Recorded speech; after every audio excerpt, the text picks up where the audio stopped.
So I've got a visitor with me. He's my co-producer, Swifty. If you're not interested in veganism, then I'm sorry, but you may want to skip this one. I hope that you will think about tuning in because I'm going to talk about some of the things that are happening to animals and what we can do about that. It's fairly simple what we can do about it. So I just want to read you something from an article it's just about a paragraph long. This gives you an idea of what we're doing to animals on a daily basis, and then I'm going to give some solutions, and it's very simple. So apparently, before I read this paragraph, apparently due to the closing down or restrictions with COVID-19, they call them processing plants, but really what they are slaughterhouses. They just try and pretty it up so the public don't have to think about it. But a lot of slaughterhouses are being either closed down or restricted, and that's impacting the companies like Big Tyson's, which is a big exploiter of pigs, and it's also an exploiter of chickens.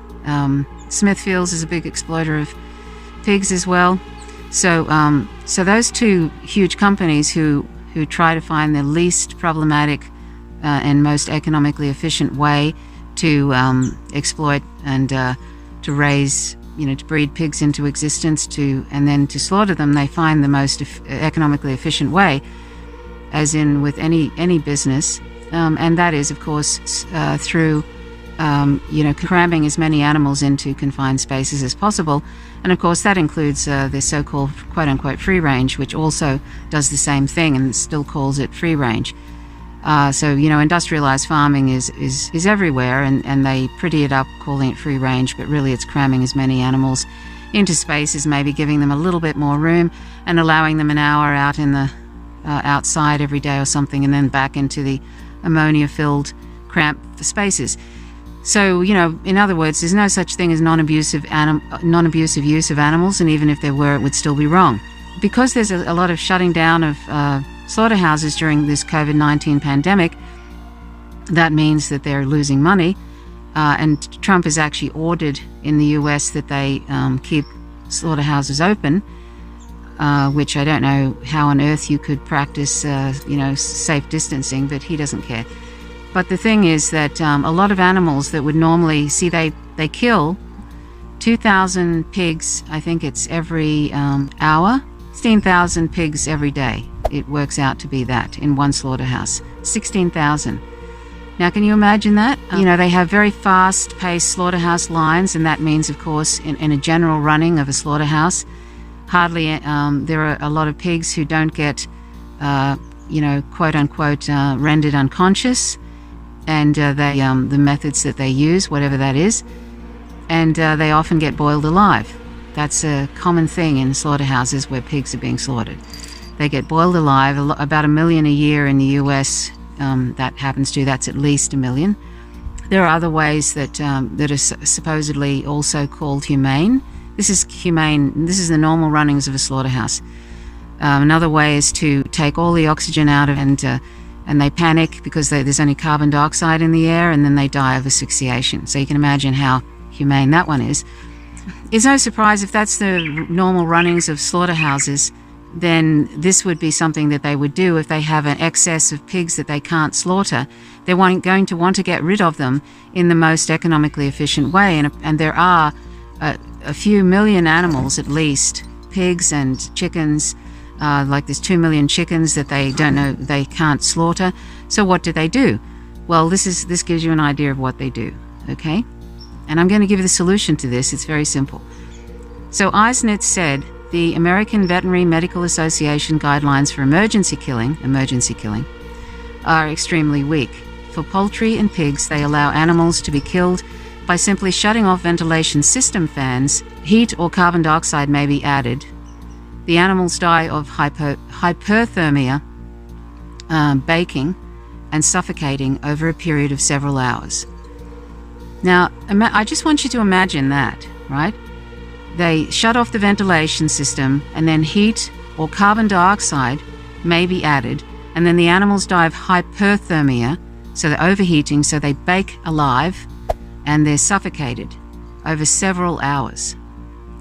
Now, that's all legal, So when you think about, that's supposed to be the normal runnings of a slaughterhouse, where there's often so fast-paced lines that they don't render unconscious these animals, and they're either boiled alive, or with cows they're strung up onto these hoists, and they often break their pelvis when they're strung up, and then their throat is cut while they're flailing around because they miss the stunning. And so that's a common thing too, because they've made these slaughterhouses such stressful, fast-paced things with a lot of migrant workers too, or that the animals are conscious while they're being sliced up.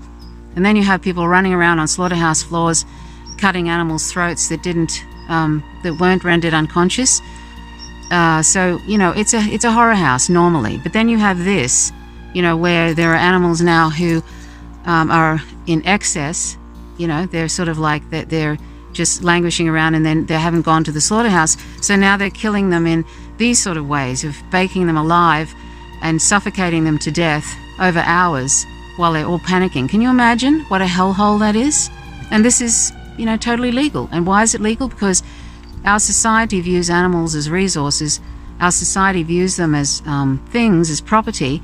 And when you have businesses, it's the most economically efficient thing you can do to get rid of those animals, because you can't kill them, to be killed and then to cut them up and then sell their body parts, etc.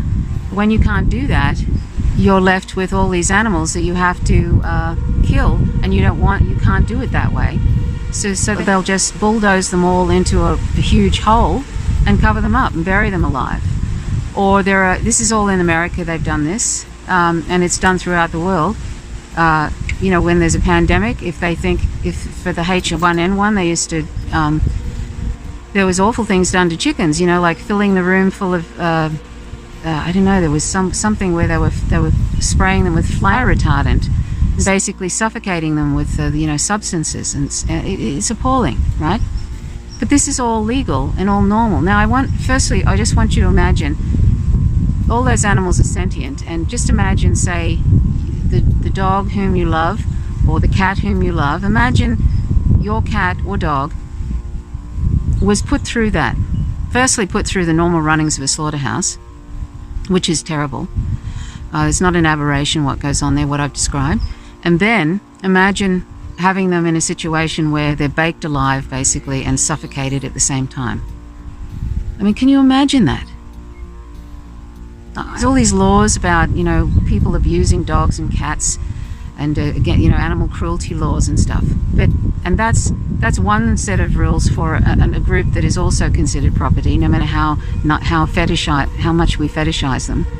But then you've got this, what I'm describing, and that's all legal, and it's all considered completely appropriate.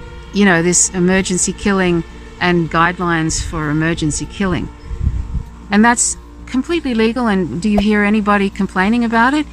Imagine if this is the way they were treating dogs and cats. Well, surprise, there are shelters in the US that actually suffocate dogs with carbon dioxide. They do that, and with dogs and cats sometimes in shelters with carbon dioxide to kill them, which just makes animals panic, and it's a dreadful way to die.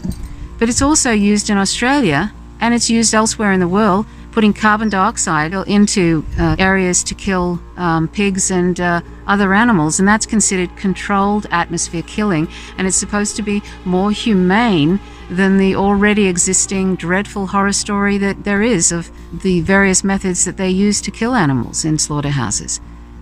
And it's not humane at all. What is humane? Can you actually make death humane? Can you, death in itself is a harm, because you're taking away a life of a sentient animal, in this case, for completely trivial reasons of mostly palate pleasure, because we don't need animal products to survive. We don't need meat, dairy, eggs, fish, any of those products. We don't need leather. We don't need any of that wool, the whole thing. And they're a whole other story, which is horrific. But milk in itself is a horror story. If you've ever looked into the real story about the dairy industry, male calves by the billions every year are killed because they're no use to the dairy industry. They're 1 day old, 2 days old, being dragged across slaughterhouse floors, sucking on the fingers of slaughterhouse workers. That's a normal running of the dairy industry. They kill a lot of male calves, and then the female calves are taken away and fed this pretend milk, and the milk that is meant for them is given to us, and we're the only species that drinks another milk of another species. And the mothers cry for days when their calves are taken away from them. That's the dairy industry in a nutshell. The egg industry, they grind up male chicks alive in grinders. That's a normal part of hatcheries. They get rid of the male chicks because they're no use to the egg industry, and they grind them up alive. I've seen the images of that. I wish I hadn't seen them. I try to avoid graphic stuff. That's Nandi. He's wearing his little bird be safe collar. Nandi's a refugee of domestication. So anyway, all of this that I've read out here is what we're complicit in and helping keep going because we're not vegan. I mean, like I say, we don't need animal products at all to survive. We can easily meet all our nutrition requirements from plants and other non-animal sources, and the only reason we're doing this is because we think these products taste good. And that's just not, it's just not justifiable. It's just not morally justifiable. And then people seem to think that we need these slaughterhouses open because otherwise the food supply is threatened. Well, I want you to think about this. Firstly, the looming food crisis on Contact with Chris Hedges describes how it's unsustainable animal agriculture into the mid-century because we cannot feed the planet with these animal products. It's unsustainable, right? It will not meet demand because population is increasing all the time. So that's the first thing. So we may as well let go or be dragged. And then secondly, the largest research to date, and I'm going to show you two memes, but the second one I'm going to read out. So I'll show you the second one first, and then I want you to think about the first one because it's totally related to the climate crisis. New research, this is the largest study to date, 40,000 farms, 90% of all we eat in 114 countries, from farm to fork. The new research shows that without meat and dairy consumption, global farmland use could be reduced by more than 75%, an area equivalent to US, China, European Union and Australia combined. That's a massive amount of land, and still feed the world.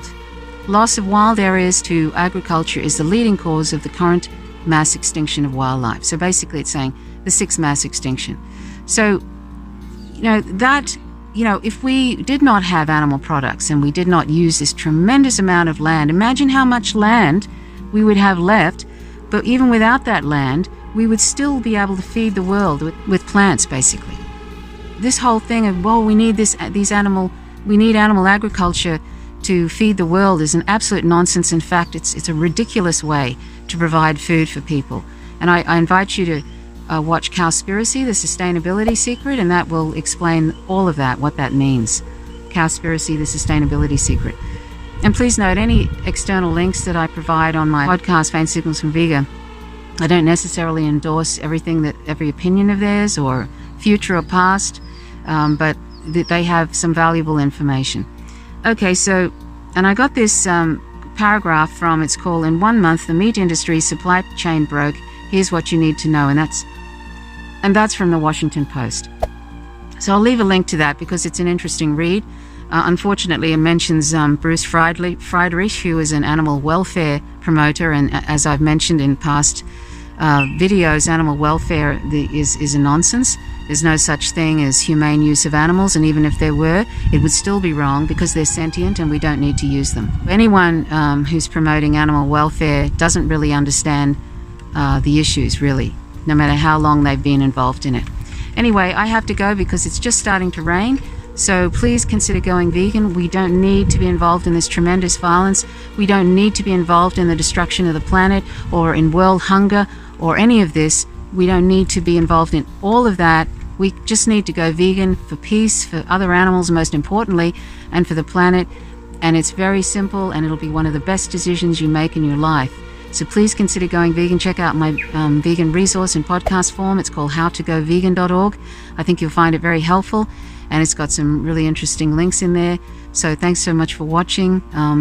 Please think about the animals and think about going vegan, because it's our demand for animal products that is causing this tremendous, horrific violence towards other sentient beings that are just like the dogs and cats whom you love. And imagine if they were put through that. Well, every single one of those sentient beings that is killed, the thousands every second of the day throughout the world, every one of them love life just like the little dog and cat whom you love. They wanted to live, they did not want to die, and their lives were cut short. They had a torturous existence. It's terrible, animal exploitation. They've had their children taken from them. All sorts of things, dreadful things have happened to them, and all for a completely trivial reason. So we can be for justice and nonviolence and become vegan, and it'll be so much. A lot of the violence that is happening today is connected to what we're doing to the most vulnerable group on the planet. So please go vegan. Thanks very much for watching. My name's Trish Roberts. You're watching Faint Signals from Vega. Please subscribe if you haven't already. Thanks for watching. Till next time. Bye for now.